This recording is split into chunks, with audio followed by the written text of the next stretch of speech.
Құрметті Қазақстан Республикасының президенті Қасым-Жомарт Кемелұлы Тоқаев, құрметті Қазақстан Республикасының денсаулық сақтау министрі Ақмарал Әлназарова ханым, мен Қазақстан Республикасының азаматшасы ретінде Ақтөбе қаласындағы медицина саласындағы бассыздықпенен менсінбеушілік туралы айтқым келіп отыр, және де сіздерден көмек сұраймын. Мен Махмутова Әйгерім Сұлтанғалиқызы, Ақтөбе қаласы Ақжар Бірлік көшесінің тұрғыны.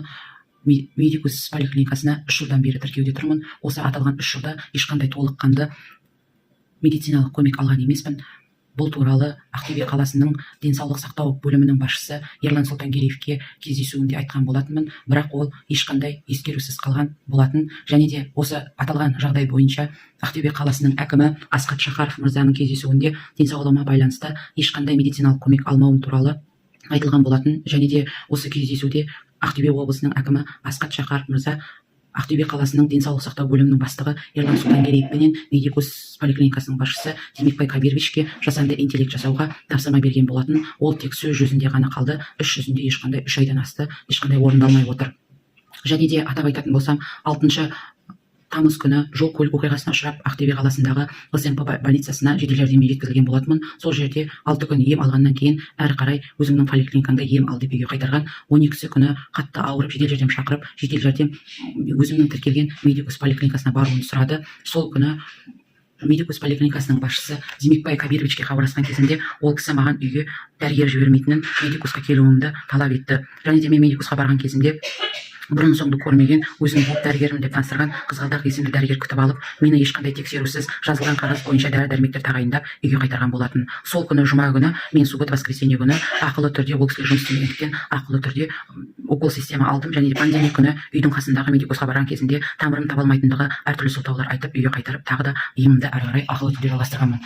Енді әрі қарай қатты ауырғандықтан басыма, көзіме ем салған кезінде жартылай қарап, мені окулист өзінің жұмыстан шығатынын, бұл мекемеде жұмыс істемейтінін айтып, жартылай қарап мені мазақ еткендей болды. Қазіргі таңда ешқандай ем алып жатқан жоқпын. Тек шақырып алып қараймыз дейді, бетімді түсіріп қағаз жүзінде ғана мені мазақ етіп отыр.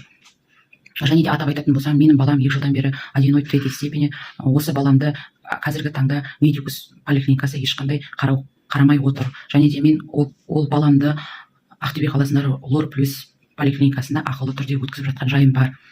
Және барлық осы жағдайды Ақтөбе қаласындағы денсаулық сақтау бөліміне айтқан кезінде ол кісілер өтінішке жаздым, ешқандай көмек көрсетілген жоқ, тек қана қағаз жүзінде ғана қалған болатын. Және де атап айтатын болсам, тағы да менің үйімде алтын құрсақты 10 баланың анасы, алтын төсбелгі берілген ақжаулықты анамыз, үлкен 90 жастағы анамыз бар. Бірақ ол кісі де осы аталған медикус поликлиникасында ешқандай да ем алып жатқан жоқ. Ауырып қалған жағдайда үйге келудің орнына бізді поликлиникаға шақырады. Үлкен кісі, ол кісі бара алмайды. 1 рет қана келген болатын. Осы 1 жылдың ішінде 1 рет қана келді. Енді мен басшысына звондап, не үшін келмейсіңдер, не үшін алтын құрсақты ана деп төсбелгі бердіңдер деген кезімде ешқандай басшысының жауабы болмады. Және де осы жақында біздің туысымыз Мырзахметов Сертай деген кісі ауырып, медикус поликлиникасына тіркелуге барған кезде ол кісінің өзінің жеке осымыз төленбеген деген болатын.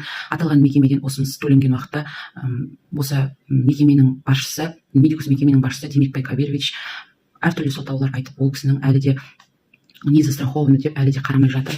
Ол кісіге ЛСМП ауруханасында онкологиялық ауруым бар деген диагноз қойылған. Қазіргі таңда онкологияға қаралу үшін медициналық осыныз төленбегендіктен уақыт өтіп, ешкім қарамай, қараусыз жатқан жайы бар. Осы төменде айтылған жағдайларға байланысты Ақтөбе қаласындағы медициналық блоктарды тексеріп қарап, жауапты адамдарды заңды түрде жазаға тартып, медицина саласын менсінбеушілікпенен қағаз жүзінде ғана беруіне қатаң тыйым салынса екен деген ниетіміз бар.